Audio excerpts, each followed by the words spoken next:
Morning everyone. So it's a beautiful gym, I must say. So कुछ बातें आपसे साझा करनी है, थोड़ा अपने बारे में बताना है, थोड़ा आप लोगों की कुछ क्वेरीज हैं जो मैम ने कहा दूर करनी है. So मैं basically I am doctor Dilip Mehta. I am senior consultant Shelby hospital. I deal in joint replacement, sports injuries, ligament injuries and other lot of fitness stuff. जो हमारे काफ़ी स्पोर्ट्स पर्सन्स हैं या जिमर्स हैं जिनकी क्वेरीज होती हैं जो एक नॉर्मल डॉक्टर बेसिकली उनको डील नहीं कर पाता है, हम उसके बारे में भी बात करते हैं. तो अगर मैं अपनी बात करूं, मेरी फिटनेस ट्रांसफॉर्मेशन शुरू हुई थी 8-9 साल पहले. My earlier wait was around 119, 120. Most of the लोग जो हमारे साथ यहाँ पुराने हैं, संजय हैं, मैडम हैं, हम सब न्यू जिम के मेंबर्स हुआ करते हैं जो वैशाली में सबसे पुराना जिम था. और it needs a sudden positive motivation. आपको अपने आप को चेंज करने के लिए कुछ रिक्वायर्ड होता है.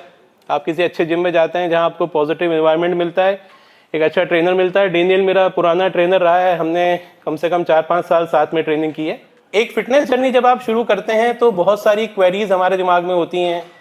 कोई हमें बोल रहा होता है कार्डियो करो, कोई हमें बोल रहा होता है स्ट्रेंथ ट्रेनिंग करो, कोई हमें बोल रहा होता है कुछ मत करो, खाली डाइट करो. आप जिम में आते हैं, आपको एक ट्रेनर कुछ बोलता है, सेकेंड ट्रेनर कुछ बोलता है. कुछ आपके दिमाग में भ्रांतियां होती हैं, कुछ ट्रेनर के दिमाग में भ्रांतियां होती हैं, दोनों मिक्स होकर खिचड़ी बन जाती है. आप किसी रिजल्ट पे नहीं पहुंचते, जिम चेंज कर लेते हैं. ये कुछ कॉमन सिनेरियो है.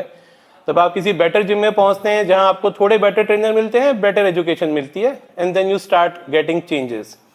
इंपॉर्टेंट ये है कि कोई भी चेंज के लिए, एक इंपॉर्टेंट मोटिवेशन के लिए आपको 2 चीज़ें ज़रूरी हैं. एक अच्छा जिम जहाँ पॉजिटिव एनवायरनमेंट हो, सबका साथ सबका विकास. एक अच्छा ट्रेनर जिसको नॉलेज हो, और एक अच्छा डाइटिशियन जो आपको प्रॉपर डाइट बताए. तो ये कुछ बेसिक चीज़ें हैं. अब आप लोगों से हम डायरेक्टली जानना चाहेंगे किसकी 1-to-1 क्या क्वेरी है. देन हम और डिटेल में इस टॉपिक को लेते जाएंगे. I want this to be interactive. Major important आपके लिए है कैलोरी इनटेक आपका कैसा है, आपका बॉडी टाइप कैसा है, आपका वर्कआउट कैसा है. उसके हिसाब से आपको डाइट बताई जाती है. अब डाइट में हमारे पास बहुत तरह की भ्रांतियाँ हैं. हमें कार्बोहाइड्रेट लेना चाहिए, फैट नहीं लेना चाहिए, प्रोटीन कितना लेना चाहिए, ये बेसिक बातें हैं. तो कुछ अगर हम नेचुरल वे में बात करें, हमारी बॉडी के अंदर 30 की एज के बाद, चाहे वो मेल्स हो चाहे फीमेल्स हो, मसल मास ड्रॉप होता है, and that is dropping exponentially. So जब भी आप अगर अपने मसल मास को कंपेयर करते जाएंगे, हम बात कर रहे हैं नेचुरल लोगों में जो स्ट्रेंथ ट्रेनिंग नहीं करते हैं, उनका muscle mass every year drop होता है बाय एटलीस्ट 0.5 to 1.5% पर केजी बॉडी वेट.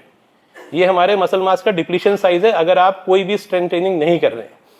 हमारी बॉडी में एक ही ऑर्गन है जो हमारी लाइफ की लॉन्जिटिविटी को मेंटेन रख सकता है, वो है मसल. हमारी बॉडी को केवल मसल की जरूरत है, ना फैट की जरूरत है, ना वाटर की इतनी ज्यादा जरूरत है. मसल मास सबसे इंपॉर्टेंट है, और मसल मास इसीलिए हमारी बॉडी में लास्ट तक रिटेन रहता है. अगर आप किसी भी स्टार्वेशन मोड पे भी जाते हैं, आप 3 दिन तक खाना नहीं खाते हैं, सो आफ्टर 72 to 80 आवर्स के बाद आपकी मसल ब्रेकडाउन शुरू होता है, नॉट बिफोर दैट. तो बहुत इंपॉर्टेंट है कि अगर हम वेट लॉस जर्नी के बारे में बात कर रहे हैं तो डाइट से ज़्यादा इंपॉर्टेंट है आपका प्रॉपर ट्रेनिंग. डाइट से ज़्यादा इंपॉर्टेंट है आप रेजिस्टेंट ट्रेनिंग किस प्रकार कर रहे हैं, आप स्ट्रेंथ ट्रेनिंग किस प्रकार कर रहे हैं. 70 से 80% जो भी आपका वेट लॉस कार्डियो के द्वारा हुआ है वो रिटेन होता है.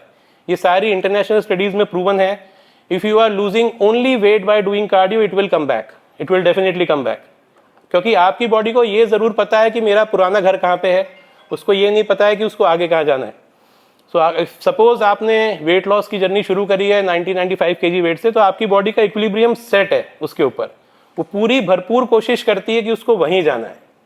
आप 5 किलो कम करेंगे, आप 1 महीना वर्कआउट छोड़ देंगे, विल बी बैक टू 90. ठीक है, कभी कभी उससे आगे भी निकल जाते हैं.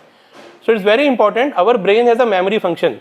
आप वेट लॉस करके जिस वेट पे पहुंचे हैं, आपको कम से कम 6 से 8 महीने उसी वेट के ऊपर अपने आप को कंसिस्टेंट रखना चाहिए. अपनी ट्रेनिंग मोडालिटीज़ को चेंज करना चाहिए, मसल मास को इंक्रीज करना चाहिए.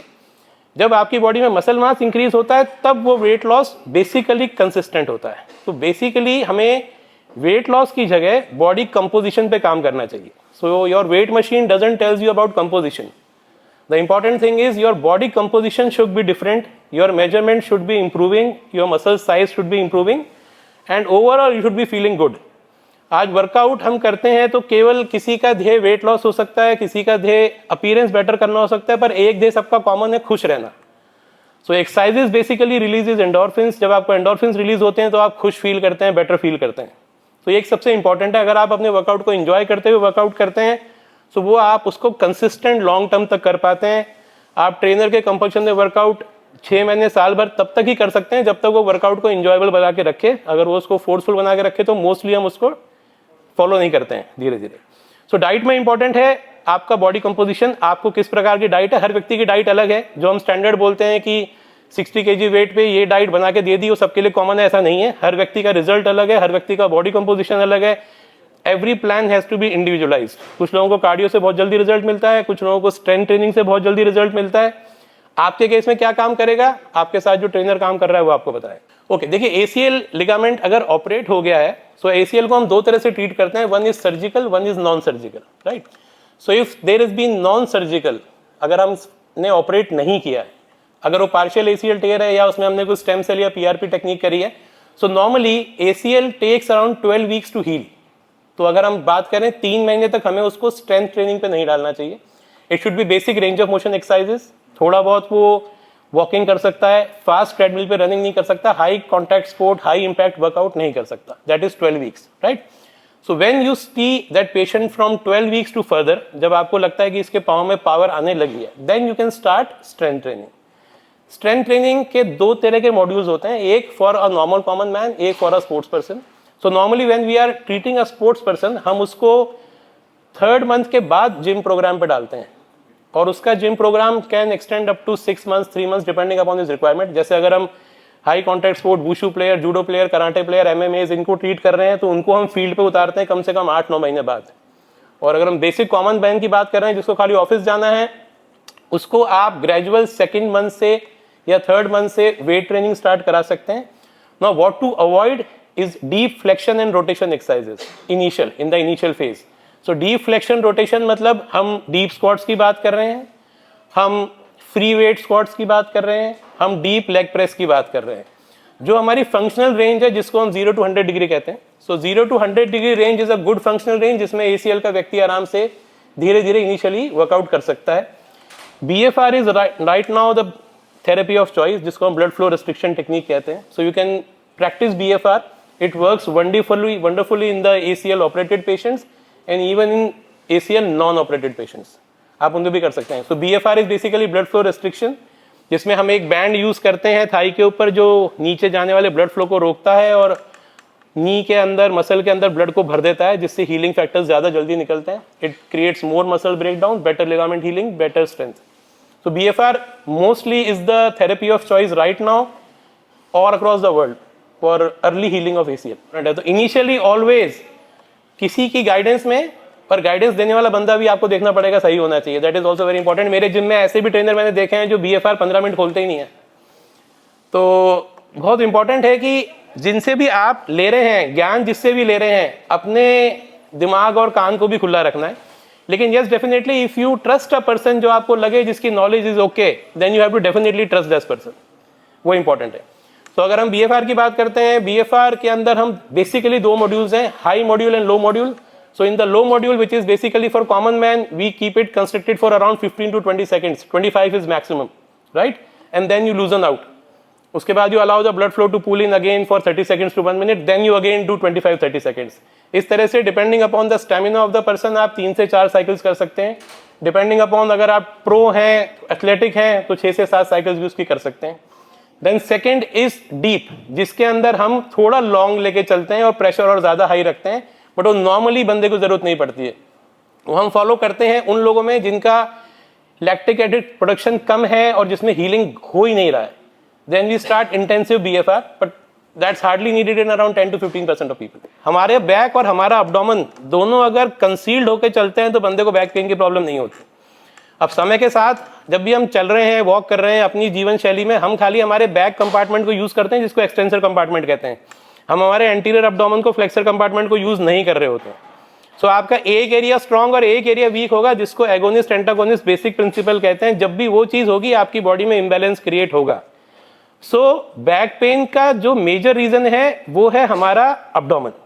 ये ज्यादा लैक्स है, लूज है, एक्सेगरेटेड लॉर्डोसिस है, तो आपको बैक पेन होगा। आप उस बंदे का MRI कराओगे, उसमें 100% कोई ना कोई चेंज आने वाला है। डॉक्टर आपको बैक पेन के लिए बताएगा भैया ये करो ये करो, वो ये नहीं समझाएगा कि इसको जड़ से कैसे खराब करना है, क्योंकि वो उसको भी नहीं पता है। सो इट्स वेरी इंपॉर्टेंट कि डॉक्टर सिलेक्शन भी सही होना चाहिए, जिसको बेसिकली उस चीज़ की नॉलेज हो। अगर आप अपनी कोर पे काम करते हैं 70% बैक पेन ट्रीट हो सकता है। उसके बाद में आता है सेकंड, अगर किसी को एक्चुअली बैक में इशू है। अब बैक में इशू मोस्टली दो तरह के होते हैं, एक जिसको हम लंबर कैनाल स्टेनोसिस कहते हैं, मतलब कमर का रास्ता सकड़ा हो जाना या कमर का रास्ता नैरो हो जाना, और दूसरा जिसको हम प्रोलैप्स डिस्क कहते हैं या PIVD कहते हैं, या जिसको आप देसी भाषा में sciatica भी कहते हैं। तो अगर ऐसी कोई इंजरी है, उसको हमें डेफिनेटली एक्सरसाइज वर्कआउट थेरेपी उनसे डील करना चाहिए।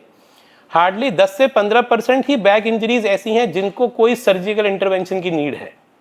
जिसको सर्जिकल इंटरवेंशन की नीड नहीं है, उसको बहुत अच्छे तरीके से थेरेपी के साथ डील किया जा सकता है। एक मशीन 10 तरह के पर्पस सॉल्व करती है, आप उससे क्या चाहते हैं ये इंपॉर्टेंट है। आपको ये है कि मुझे मैराथन करना है यार, तो आप ट्रेडमिल पे 20 किलोमीटर भागोगे, वो सही नहीं है आपके लिए। आप इससे अच्छा ग्राउंड पे सैंडी ट्रैक पे भागिए, वो आपके लिए ज्यादा बेटर है। ठीक है, so because a good treadmill, जैसे ये टेक्नो की ट्रेडमिल्स हैं, इनमें एयर कुशन है, ये आपको रिबाउंड देती है तो दिक्कत नहीं है आपको, ये शॉक भी अब्जॉर्ब करती है। अब इसको छोड़ के आप किसी देसी जिम की ट्रेडमिल पे यही एक्सपेक्टेशन से 20 किलोमीटर भागोगे तो आपको मेरे पास अगले हफ्ते आना पड़ेगा। सो दैट इज इंपॉर्टेंट कि machine, equipment, training and goals, आप क्या चाहते हैं। हर मशीन से आपको सब कुछ मिलेगा, बट जो हम चाहते हैं वो हमें डिमांड करना पड़ेगा। 7 नहीं 3। Incline should never be down on higher speed, that is one thing. वो आपकी बैक पे लोड डालेगा ही डालेगा। If you are working on isolated fat loss goals, अगर हम किसी ऐसे व्यक्ति की बात कर रहे हैं जो मॉर्बिड ओबीज में है, यानी 120 kg प्लस, सो उस बंदे के लिए इनिशियल लेवल पे best exercise is basic walking when he is doing a zone 2 thing. जैसे अगर आपने अनंत अंबानी के बेटे का सुना, उसको पहले 25-25 किलोमीटर चलाया ही करते थे और कोई एक्सरसाइज नहीं करा करते थे। That gives wonderful magical results, because आप सडनली उसको बर्पीज, जंपिंग ये सब नहीं करा सकते। You have to train them accordingly. When he is accustomed to a zone 2 cardio, then you can gradually push up the heart rate. तब आप धीरे धीरे उसको जोन 3 में ले जा सकते हैं, फिर आप चाहें तो उसको HIIT पे करा सकते हैं, जोन 4 करा सकते हैं। तो इंपॉर्टेंट यही है कि अपनी एक्सपेक्टेशन अपने ट्रेनर से साझा करी जाए और रियलिटी को भी जाना जाए कि ये पॉसिबल है भी कि नहीं, और उसके हिसाब से आप चेंज कर सकते हैं। और कुछ बोन डेंसिटी बढ़ाने के लिए सबसे बेस्ट सप्लीमेंट और क्या वर्कआउट करना चाहिए उसके? ओके, सो अगर हम बोन डेंसिटी की बात करते हैं तो bone density works in 2 ways। It works differently in males, it works differently in females. अगर हम गर्ल्स की बात करते हैं या फीमेल्स की बात करते हैं, after the age of 30-35 females की बोन कैल्शियम पकड़ना बंद कर देती है। So that is not in 40s and 50s and 60s जो हम सोचते हैं कि यार 50-60 के बाद पीरियड बंद होगा और बोन डेंसिटी कम होगी। आपकी bone density starts falling at the age of 30-35। Now अब 30-35 में हम ऐसा क्या कर सकते हैं? There is only one exercise that can prevent bone density, that is weight training and strength training. कोई और ऐसी मैजिकल सप्लीमेंट नहीं है जो आपके ऑस्टियोपोरोसिस को प्रिवेंट करेगा, वो सिर्फ आपका बोन मास और आपका मसल मास। ये दो चीजें ऐसी हैं जो आप रेगुलर करते रहेंगे तो ऑस्टियोपोरोसिस प्रिवेंटेड रहेगा। सेकंड है डाइट न्यूट्रिशन, जिसमें हम कैल्शियम विटामिन इंटेक की बात करते हैं।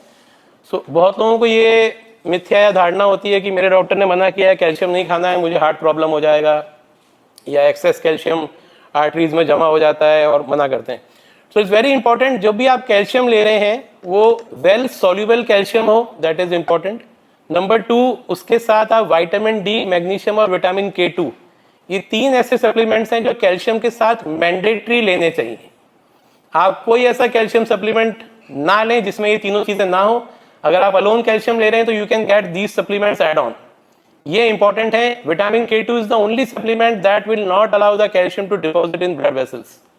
सो अगर आप कार्डियक हैं, एल्डरली हैं, एक्सेसिव स्मोकर हैं, vitamin K2 is protective, you should take it. उसको आप साथ में ऐड करें। डोज 100 से स्टार्ट कर सकते हैं। वर्कआउट करने वाले बंदे 500 का डोज भी लेते हैं, कोई दिक्कत नहीं। तो उनको आप रेगुलर लेना चाहिए। So for prevention of osteoporosis, your diet, that is majorly important. Our Indian diet is always a protein deficient diet. आप किसी भी प्रकार का वेज फॉर्मेट लेते हैं तो वो प्रोटीन डेफिशिएंट गिना जाता है। सो इट्स वेरी इंपॉर्टेंट कि आपकी डाइट में, specially when we are coming to gym, और हम सब बेसिकली वर्कआउट से रिलेटेड हैं या फिटनेस से रिलेटेड हैं, योर टारगेट शुड बी आपकी प्लेट के अंदर 70% प्रोटीन रखें, बाकी fats and carb depending upon which diet you are following. The important part is still protein. हमारी जितनी भी वेजिटेरियन डाइट है it is a 90% protein deficient diet until unless हम कॉमन मैन की बात करें, उन लोगों की बात नहीं कर रहे हैं जो जिम आने लगे हैं और जिनको ज्ञान मिल गया है कि प्रोटीन ज़्यादा लेना चाहिए, प्रोटीन ज़्यादा लेना चाहिए। सो ये चीज़ें हैं, your basic diet, your nutrition and your workout regime, they are the only 3 things that can prevent osteoporosis. Now we are coming to a elderly age group. अगर हम 40s की बात कर रहे हैं, हम 30 से निकल के 40s में आए हैं, वो लोग जिनको ऑलरेडी ऑस्टियोपीनिया होना शुरू हो गया है, मतलब बोन्स वीक होनी शुरू हो गई हैं। Weight lifting, compound body workout, these are very important. तो ऐसा नहीं होना चाहिए कि हम 40s में जा रहे हैं तो अरे यार अब वेट क्यों उठाना है, 40s के बाद ही ज़्यादा उठाना है, बिकॉज वही प्रिवेंट करेगा सारी चीज़ों को। ठीक है, तो ये बहुत इंपॉर्टेंट है कि आप स्ट्रेंथ ट्रेनिंग पे फोकस करें।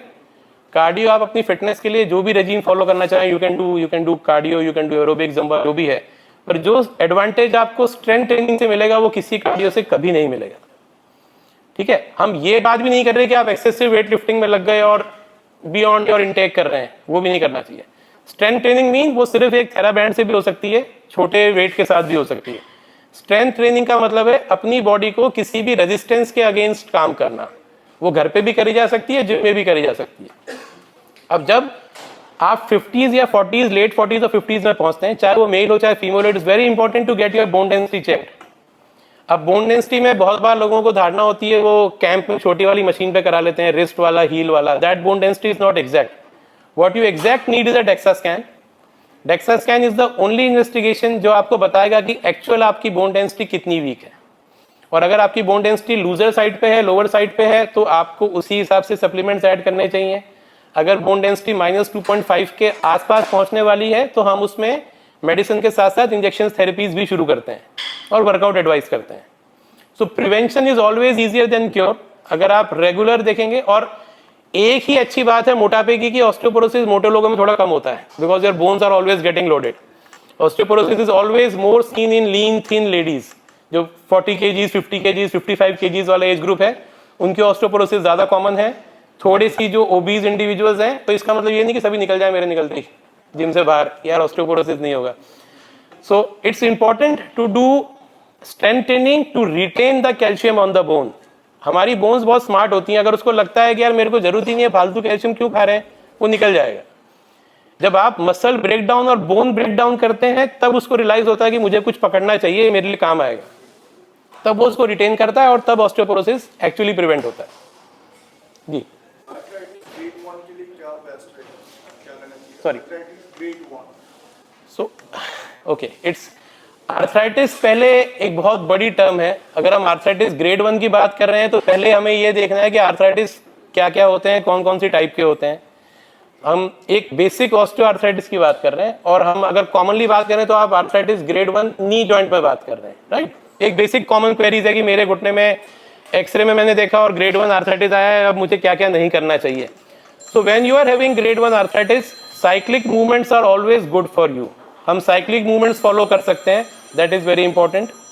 अगर हमें ये लगता है कि एक्सरे के अंदर हमारा अलाइनमेंट भी धीरे धीरे खराब होने लगा है, then you have to focus on medial compartment strengthening, जिसको हम वीओमओ स्ट्रेंथनिंग कहते हैं। So isolated medial compartment strengthening has got good role in slowing down the progression of arthritis. And third is strength in the legs. अगर legs में strength है तो आप थोड़े खराब घुटने के साथ भी ज़्यादा लंबा टाइम निकाल सकते हैं।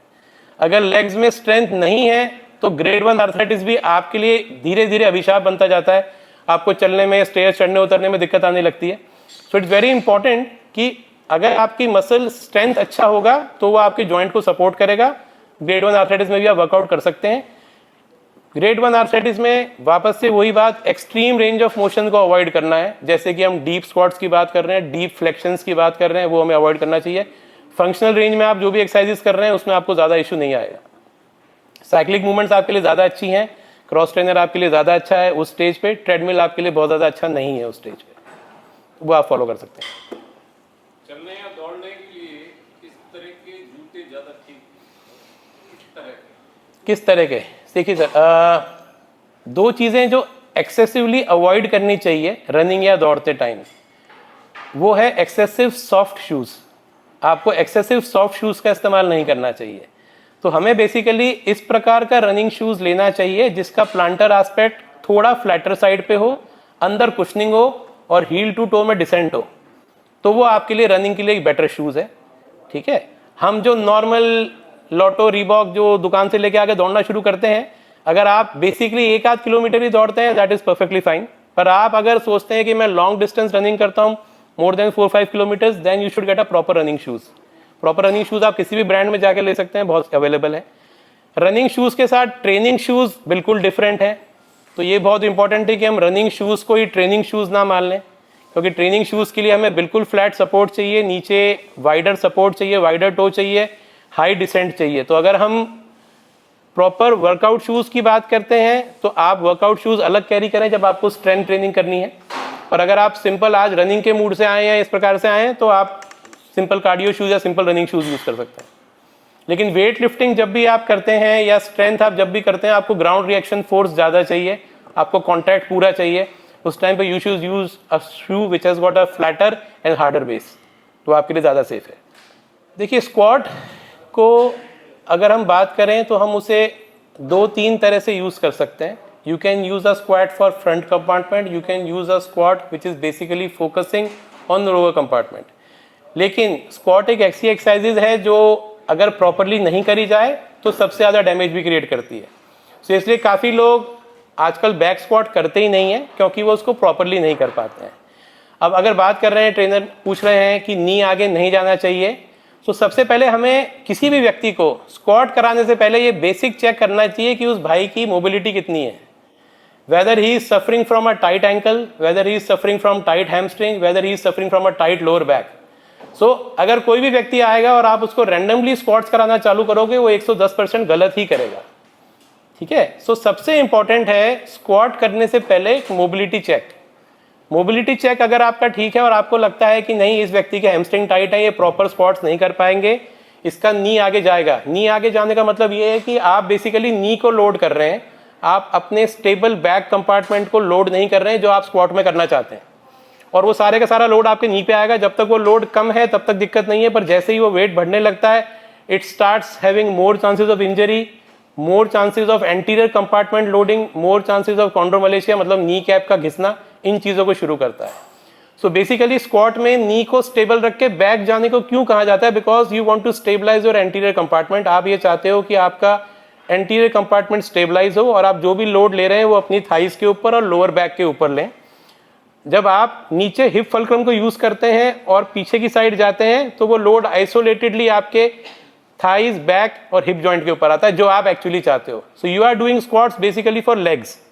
ठीक है, दूसरी चीज, squat is very important as a compound body exercise. अगर हम मेल्स की बात करते हैं, स्क्वाट से बड़ी कोई ऐसी एक्सरसाइज नहीं है जो आपका टेस्टोस्टेरोन बूस्ट करती है।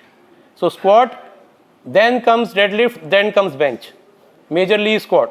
तो स्क्वाट एक बहुत अच्छी एक्सरसाइज है जो करनी चाहिए, परंतु प्रॉपर करनी चाहिए। अगर आपको मोबिलिटी इश्यूज हैं और आपका ट्रेनर कहता है कि नहीं अपना हैमस्ट्रिंग टाइट है, आप पहले मोबिलिटी पे काम करें, हैमस्ट्रिंग टाइटनेस को रिलीज करें, लूज करें, then you should start doing squats. या फिर आप फ्रंट स्क्वाट यूज कर सकते हैं या आर्चर स्क्वाट यूज कर सकते हैं, वो आपके लिए ज़्यादा बेटर है। देखिए, कार्बोहाइड्रेट हर व्यक्ति में अलग काम करेगा, हर बॉडी टाइप पे अलग काम करेगा, लेकिन अगर हम बेसिकली रैंडम बात करें, क्या कार्बोहाइड्रेट इन्फ्लामेशन करता है? यस, करता है।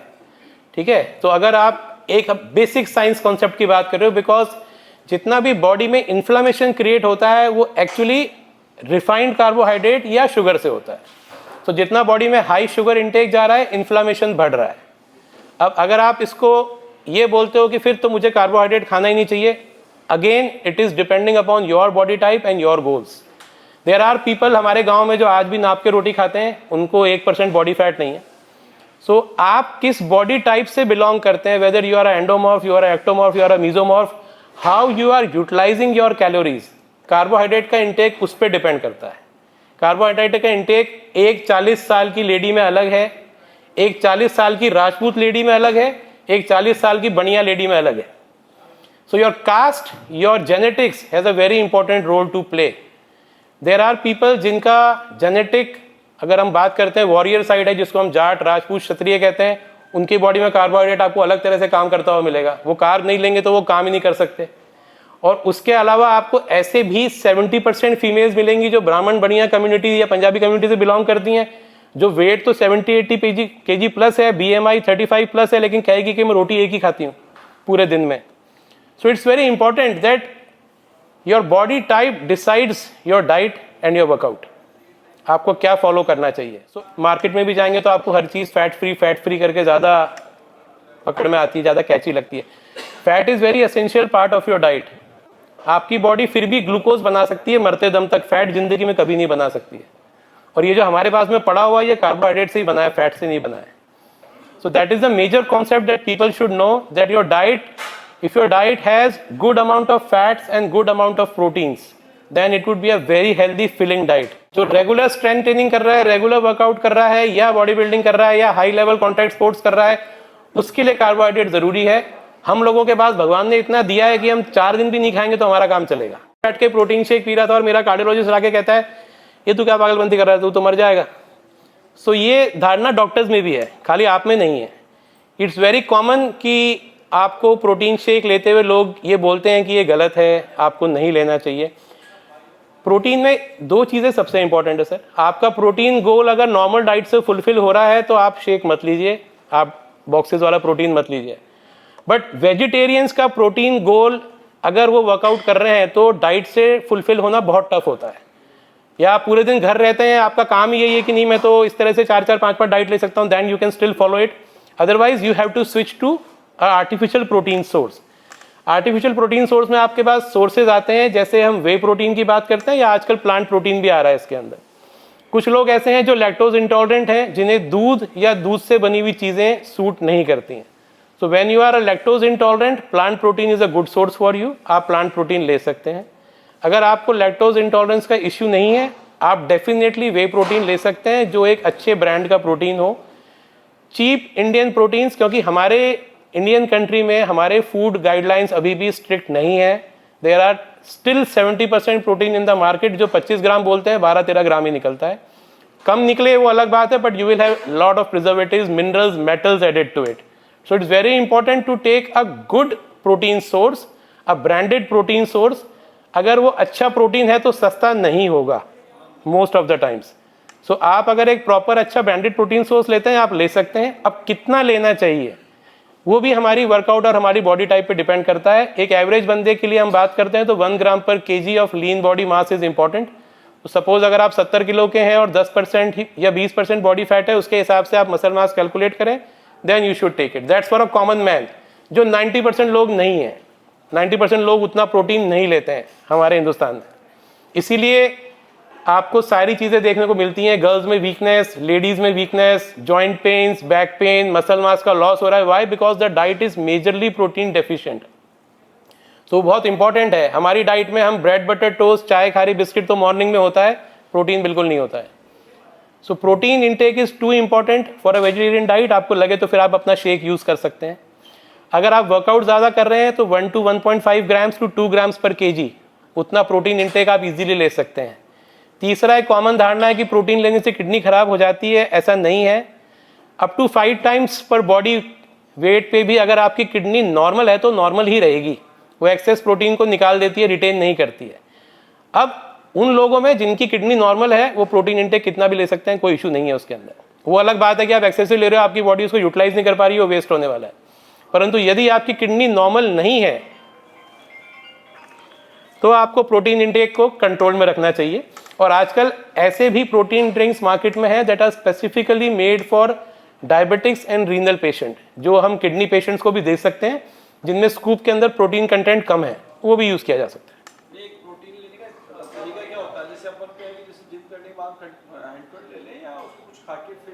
आपकी इच्छा है सर, कोई आइडियल गाइडलाइंस नहीं है. एनाबॉलिक विंडो की बात अगर करते हैं, एनाबॉलिक विंडो मतलब जिस टाइम पे आपका शरीर भूखा है उस टाइम पे उसको मैक्सिमम न्यूट्रिशन दो जिससे वो उसको एब्जॉर्ब करे. So there was earlier a research that anabolic window is only 2 hours post workout, but right now the research says anabolic window is even 6 hours after workout. Even the ratio increases after 12 hours. तो अगर अपनी बात follow करूं तो मैं intermittent fasting follow करता हूं तो मेरा पहला मील ही 12 बजे जाता है, मेरा वर्कआउट सुबह 6 बजे होता है, तो मैं 6 घंटे तक कुछ नहीं खाता हूं. मुझे इमीडिएट वर्कआउट खत्म करते ही प्रोटीन पीना है, ये मैंडेटरी है? बिल्कुल नहीं है. ठीक है। अब लेकिन आप एक ऐसे व्यक्ति हैं जिसने 200-250 ग्राम प्रोटीन लेना है, तो उसका टाइम डिवीजन ऐसा ही है कि अगर वो ये वाला शेक या डाइट मिस करेगा तो उसकी अगली डाइट 12-1 बजे आएगी, तो उसको अभी लेना पड़ेगा। सो पर ये अनिवार्य नहीं, अरे खत्म किया अभी तुरंत प्रोटीन पियो, नॉट नीडेड। ठीक है। 40s के बाद अगर आप लीन थिन मेल हैं जिनका बॉडी वेट एक्सेसिव लो है, जो वर्कआउट नहीं करते हैं, chronic smoker, alcoholic, you should get it checked. उनका definitely bone density lower side मिलेगा आपको। So creatine monohydrate is the only supplement which has been studied for last 15 years और उसका कोई साइड इफेक्ट नहीं है। Even the female should take creatine, your kids should take creatine, उसका कोई नुकसान और कोई साइड इफेक्ट नहीं है। कितना लेना है आप 5 ग्राम के आसपास ले सकते हैं अगर आप एक्टिव वर्कआउट करते हैं।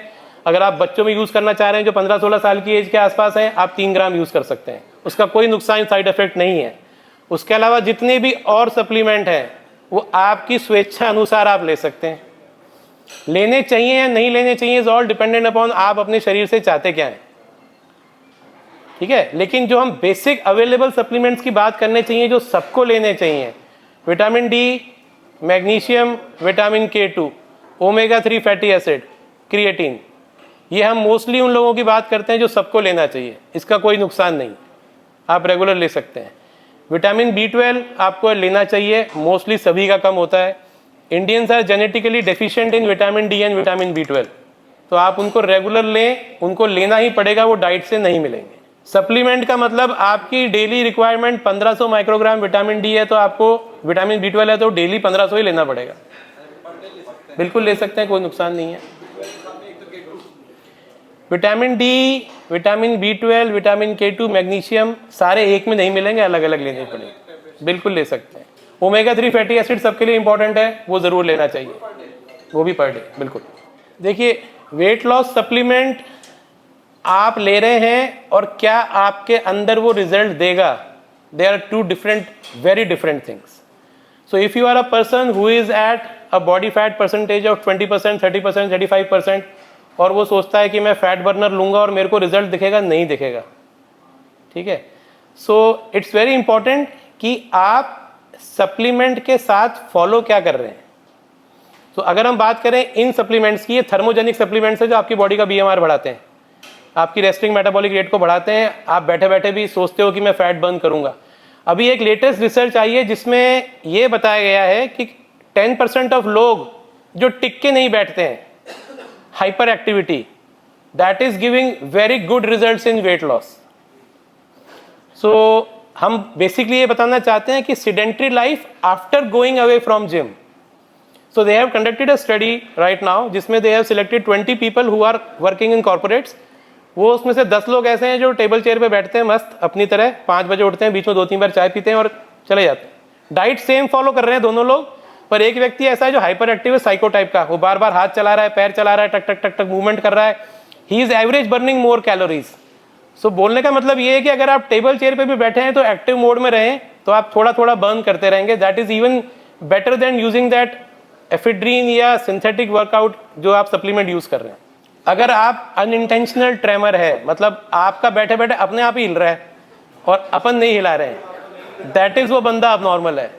आप बैठ के हिला रहे हैं, आपके कंट्रोल में, जब मन किया आपने रोक लिया तो आप नॉर्मल हो। आप रोकना चाह रहे हो लेकिन हाथ ट्रेमलिंग करे जा रहा है, पैर मूव करे जा रहे हैं, तो उसको अब नॉर्मलिटी कह सकते हैं। सो स्ट्रेस बस्टर एक्सरसाइज है। अगर हम बात करें तो स्ट्रेस कम करने में एक्सरसाइज हेल्पफुल है, स्लीप बेटर करने में एक्सरसाइज हेल्पफुल है। आप एक्सरसाइज को स्ट्रेस की तरह ना लें तो एक्सरसाइज हेल्पफुल है।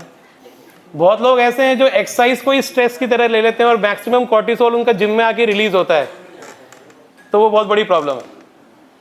सो एक बहुत इंपॉर्टेंट है स्ट्रेस वेट लॉस के लिए। If your cortisol level is high, आपको रिजल्ट नहीं मिलेगा। Then there are specific test, ऐसे बहुत लोग हैं शायद ट्रेनर्स में भी, when you are trying hard and still you are not getting result, so you are 2 important things you should check. One is sleep, बंदा सो कितना रहा है, more than 7 to 8 hours is still needed for active weight loss. Second is cortisol. अगर आपका cortisol level बहुत high है, that works more in females.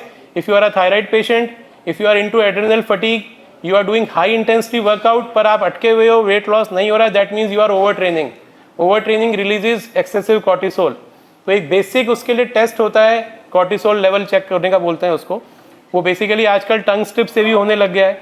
So you should get that cortisol level check अगर आपको वेट लॉस में result नहीं मिल रहा है। High cortisol level weight loss कभी नहीं होगा। आप जिम से कितने संतुष्ट हैं और कितने खुश हैं ये डिसाइड करता है उसके।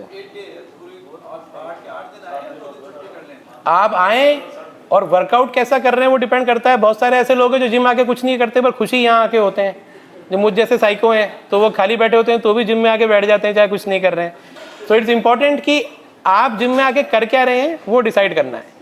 अगर आपको ये लगता है कि ये मेरा ऑफ डे है मैं नहीं आऊँगा, रिकवरी एंड रेस्ट जरूरी है, पर रिकवरी एंड रेस्ट मतलब बेड रेस्ट नहीं है। रिकवरी एंड रेस्ट आप जिम में आए, सब लोगों से बात करके 5-10 मिनट ट्रेडमिल करके वॉक करके चले गए, वो भी आपका रेस्ट डे गिना जाएगा। इंपॉर्टेंट ये है कि इनिशियल डेज में आपको रेगुलर आना चाहिए जिससे आपका एक रेजीम बना रहे। कोई भी चीज़ फॉलो करने के लिए, सिस्टम बनाने के लिए 3 वीक्स टू 3 मंथ्स का टाइम लगता है।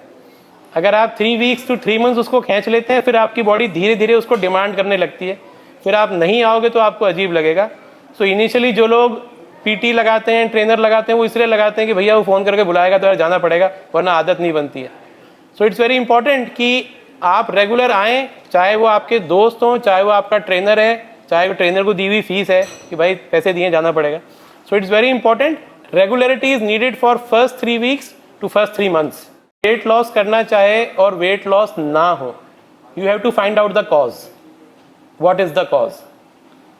आपको रीजन पकड़ में आना चाहिए। जब आप वेट से प्ले करने लग जाते हैं तो ऐसे बहुत सारे लोग हैं जो 5-6 किलो बढ़ा भी लेते हैं और तुरंत 5-7 किलो गिरा भी लेते हैं। When you know how your body is giving you results, that is very important. Workout से कितनी देर पहले मील लेनी चाहिए? अच्छा वर्कआउट की डेफिनेशन आपकी और इनकी सबकी अलग, संजय की और आपकी, डेनियल की सबकी अलग है अच्छा वर्कआउट की डेफिनेशन। ओके, सो हम इसमें 2 लोगों की बात करते हैं। एक हम स्पोर्ट्स पर्सन या खिलाड़ी, जैसे हम ऑफिशियल स्पोर्ट्स जो बंदे करते हैं, चाहे वो जेवलिन थ्रोर्स हो, एमएमएज हो, वो इमीडिएटली खा के भी तुरंत वर्कआउट कर लेते हैं, उनको कुछ नहीं होता। ठीक है, आई हैव सीन पीपल जिनको मैं ट्रीट करता हूँ, जो बच्चे आते हैं वो 6-6, 12-12 केले खा के एकदम दौड़ते हैं, उनको कोई फर्क नहीं पड़ता है उसके अंदर। हम जैसे को क्या करना चाहिए? आप लोगों को, आपकी बात करें तो आपको फास्टेड वर्कआउट कर सकते हैं। फास्टेड वर्कआउट करिए, आप जिस लेवल का वर्कआउट कर रहे हैं उसमें आपको मील लेने की जरूरत ही नहीं है। अब आप थोड़े प्रो लेवल पे हैं, आप हैवी वेट लेने लगे हैं। एक कॉमन व्यक्ति जब रात को खाना खा के सोता है उसको सुबह फास्टेड वर्कआउट करने में बिल्कुल दिक्कत नहीं है, वो आराम से करना चाहिए, बल्कि उसको फास्टेड करना चाहिए। Now if suppose you are an elite athlete or a fitness enthusiast or a bodybuilder, you should take a meal at least 45 minutes to 1 hour before. Minimum वो लोग बोलते हैं 2 hours होना चाहिए अगर आप प्रॉपर बिग मील ले रहे हैं, बिकॉज डाइजेशन टाइम हर मील का अलग अलग होता है। अगर आप सिंपल वे प्रोटीन शेक ही ओट्स के साथ ले रहे हैं, इवन 1 hour इज इनफ। आप सिंपल आइसोलेट ले रहे हैं, 30-45 मिनट्स इज इनफ, वो इंपॉर्टेंट है। पर क्या आपको मील लेके ही वर्कआउट करना चाहिए? That is totally different. That is totally dependent upon person to person. So जितने भी एवरेज ह्यूमन बंदे हैं जो ऑफिस जा रहे हैं, रूटीन काम कर रहे हैं, वो फास्टेड वर्कआउट कर सकते हैं, कोई दिक्कत नहीं है, कहीं कोई इशू नहीं आने वाला। हम हमारे माइंडसेट को ट्रेन करते हैं कि यार 2 केले खा के नहीं जाऊंगा तो आज मेरे से डंबल नहीं उठेगा, ऐसा नहीं है। आप अपनी बॉडी को चांस देंगे कुछ करने का तो वो करेगी। हम पैम्पर ज़्यादा करेंगे तो नहीं करेगी। हमारी बॉडी का लिवर बेसिकली डिसाइड करता है कि आपके लिए अल्कोहल कितना हानिकारक है। Again there are people who are taking alcohol and their blood count is absolutely normal, right? And there are people who never drink alcohol and still have grade 2 grade 3 fatty liver, जिसको हम non alcoholic fatty liver भी कहते हैं। सो अगर आप ये पूछेंगे कि अल्कोहल क्या फ़ायदेमंद है, जी नहीं, बिल्कुल नहीं है। उसका कोई ऐसा एडेड एडवांटेज नहीं है। इंसुलिन राइज करता है, बाद में हाइपोग्लाइसीमिया करता है, ठीक है, लेकिन अब मनुष्य हैं तो हर चीज़ चाहिए, अल्कोहल भी चाहिए, ठीक है। सो क्या लेना चाहिए? नहीं, ऐसा नहीं है कि कंपल्सरीली लेना चाहिए। आप ये चाह रहे हैं कि डॉक्टर साहब मेरा वेट कम नहीं होता, मैं तो रात को केवल 2 पैक लेता हूँ, तो आपको छोड़ना पड़ेगा, because your metabolism is not adapting that alcohol. So it's all depending आप क्या चाहते हैं अपने शरीर से। आप चाहते हो यार मेरे में कोई चेंज दिखे, मैं डाइट वाइट तो बढ़िया ले रहा हूँ, बस रात को 2 पैक लेता हूँ, आपको छोड़ना पड़ेगा, बिकॉज उससे ही आपका कॉर्टिसोल रेज हो सकता है, आपका लिवर मेटाबॉलिज्म चेंज हो सकता है, ईस्ट्रोजन लेवल हाई होता है, टेस्टोस्टेरोन लेवल डाउन होता है, आपकी बॉडी में चेंजेस नहीं दिखेंगे।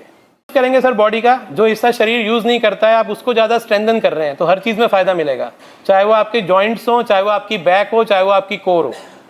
तो आपको डेफिनेटली रिवर्स आप वॉक कर सकते हैं, रिवर्स रन अगर आप कॉन्फिडेंट हैं तो कर सकते हैं, बट रिवर्स रनिंग ही करनी ऐसा not needed. Okay, so bullet proof coffee is very good. अगर हम बात करते हैं, अगर आप सिंपल कॉफ़ी लेते हैं और उसमें ये बात कर रहे हैं बेसिकली बुलेट प्रूफ कॉफ़ी की, जो हम कॉफ़ी के अंदर देसी घी या बटर ऐड करते हैं और आप उसको पी सकते हैं। हाई एनर्जी सोर्स होता है, वो आपको एनर्जी देता है।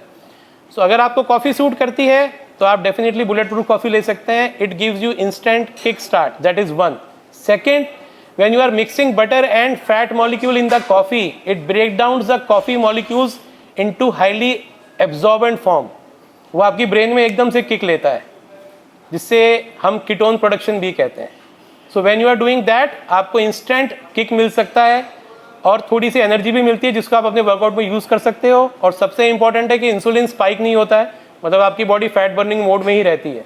सो आपको ये चाहिए कि मुझे एक थोड़ा सा वर्कआउट करने के लिए एनर्जी चाहिए, तो आप ब्लैक कॉफ़ी के साथ 1 चम्मच या 2 चम्मच घी यूज़ कर सकते हैं, कहीं कोई नुकसान नहीं। हम लैक्टिक एसिड के बारे में जान रहे हैं, यूरिक एसिड के बारे में जान रहे हैं? Uric acid, okay. So uric acid या गाउट, जिन लोगों को यूरिक एसिड की प्रॉब्लम है, क्या उनको प्रोटीन लेना चाहिए कि नहीं लेना चाहिए? एक बेसिक क्वेश्चन ये है। सो बेसिकली जिन लोगों को यूरिक एसिड है उन लोगों को प्यूरिन्स यानी हाई प्यूरिन कंटेंट वाली चीज़ें नहीं लेनी चाहिए। सो अगर हम हाई प्यूरिन कंटेंट की बात करते हैं तो उसमें ऑक्सलेट्स आते हैं, अखरोट, मूंगफली, नट्स आते हैं, रेड मीट आता है, पालक ज़्यादा एक्सेस में आता है।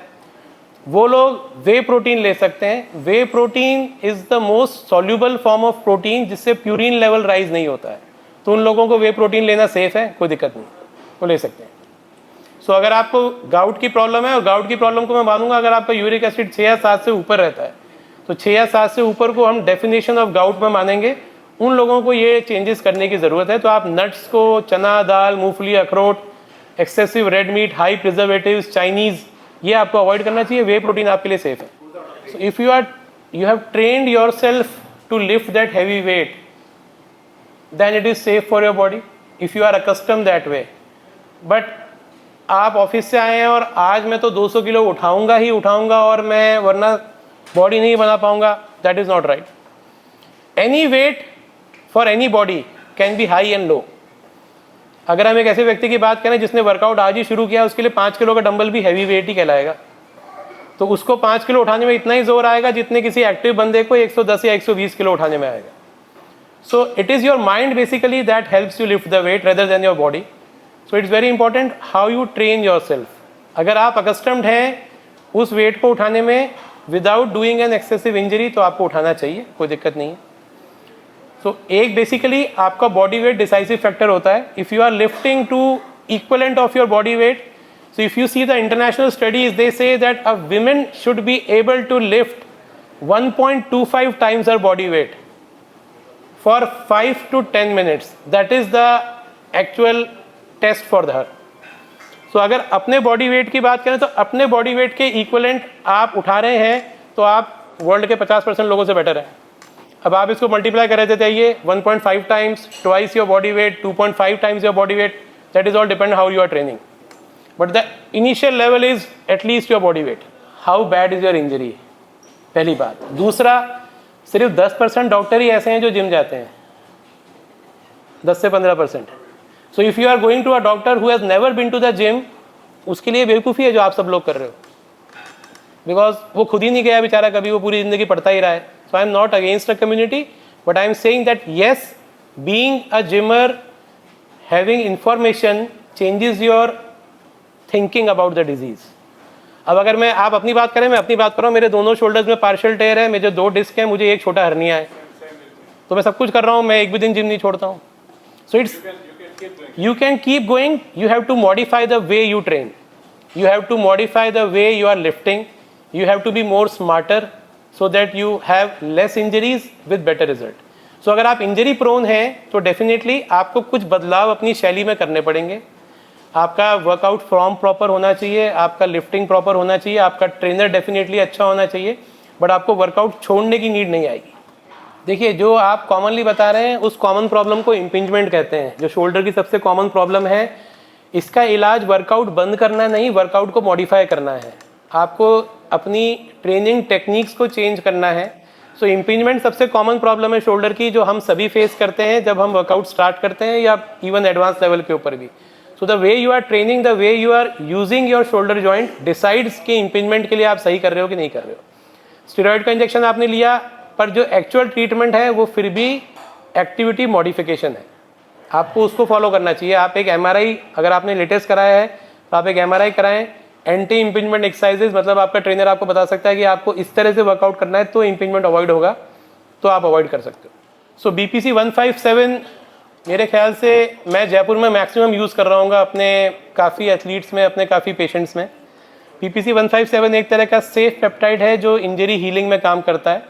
एंड वी आर, अभी मैंने रिसेंटली अगर शुरू करें तो रिसेंटली एक अल्सरेटिव कोलाइटिस की लड़की में भी शुरू किया है। So it has got protective role, हमारी बॉडी के हीलिंग में काम करता है, इंजरी हीलिंग में काम करता है। ऑफ द ट्रैक सप्लीमेंट है, डॉक्टर्स को मोस्टली नहीं पता होगा तो हो सकता है आपको एडवाइस भी ना करें। The important thing is to get a good BPC 157। आपको प्रॉपर मिले कहाँ से, क्योंकि वो इंडिया में लीगली तो मिलता नहीं है, आपको ऑफ द ट्रैक ही मिलेगा। But yes, definitely long studies इसके ऊपर आ गई हैं, 5 से 7 साल की स्टडीज़ भी अभी BPC के ऊपर है, जो हुबरमैन लैब में और बाकी जगह पब्लिश हो रही हैं। And it has got good healing factors. Healing factors किसी भी इंजरी में, चाहे वो मसल इंजरी है, बोन इंजरी है, लिगामेंट इंजरी है, सब में अच्छी हीलिंग का काम करती है। It's a good supplement. इसको हम कंबाइन करते हैं BPC 157 भी TB 500 के साथ, दोनों एक्टिव स्टैक बनाते हैं और बहुत अच्छा काम करते हैं। क्या ये सीरीज पर यूज करी जा सकती है? बिल्कुल किया जा सकता है। Any injury, any form of injury, it will work.